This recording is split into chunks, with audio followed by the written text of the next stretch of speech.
తుఫానులు అణిగిపోతాయి, పెనుగాలులు గద్దించబడతాయి, ఎగసిన సముద్రాలు నిమ్మళమైపోతాయి. ఆమేన్, ఆమేన్. ఏది నిన్ను ముంచజాలదు, కాల్చజాలదు.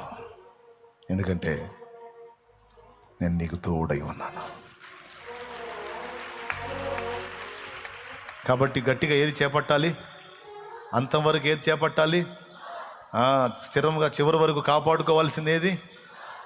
దేవుడు మనలో ముందుగా వెతికేది ఏది? అది. దాన్ని బట్టి మనకు తోడై ఉండి ఆయన అనుకున్నవన్నీ మనలో నెరవేరుస్తాడు. ఎంతమందికి విశ్వాసం ఉంది? నెరవేరుతాయా, నెరవేరవా? డౌట్ లేదుగా, ధైర్యం వచ్చిందిగా. ఇంకలేండి చాలు.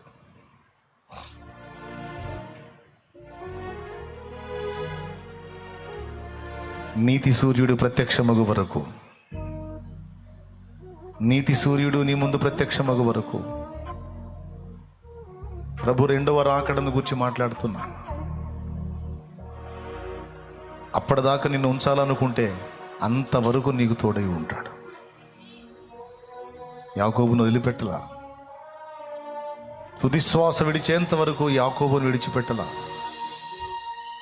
యాకోబు ద్వారా 12 గోత్రాలు వచ్చేటట్టు చేసి, ఆ 12 గోత్రాల్లో ఒకటి యూదా గోత్రం వచ్చేటట్టు చేసి, ఆ యూదా గోత్రంలో నుంచి లోకరక్షకుడైన యేసయ్యను పుట్టించి, ఆయన ద్వారా భూలోకములోని సకల జాతులు, వంశాలు, మనుషులు సమస్తము ఆయన రక్తము ద్వారా రక్షింపబడేటట్టు ఆయన అద్భుతమైన ప్రణాళిక నెరవేర్చినటువంటి గొప్ప దేవుడు మన దేవుడు. లేచి నిలబడండి, అందరూ పైకి లేచి నిలబడండి, తలలు మంచి కళ్ళు మూయండి. భయపడాల్సిన అవసరం లేదు, కృంగిపోవాల్సిన అవసరం లేదు. దేవుడు నీకు తోడుగా ఉన్నాడు, గుర్తుపెట్టుకో. దేవుడు తోడుగా ఉంటే ఇంకంత స్వర్గసీమే అనుకోవద్దు. దేవుడు తోడుగా ఉంటే ఇంకంత సుఖభోగాలే అనుకోవద్దు. యాకోబుకు దేవుడు తోడై ఉన్నాడు, కానీ యాకోబు అడుగడుగున ఇబ్బంది కొలిమిలోనే ప్రయాణం చేశాడు. అయినా సరే అవేవి యాకోబుని కాల్చలేకపోయినాయి.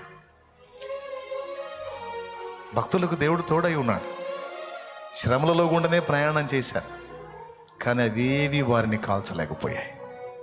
ఎందుకంటే ఆయన వారికి తోడుగా ఉన్నాడు.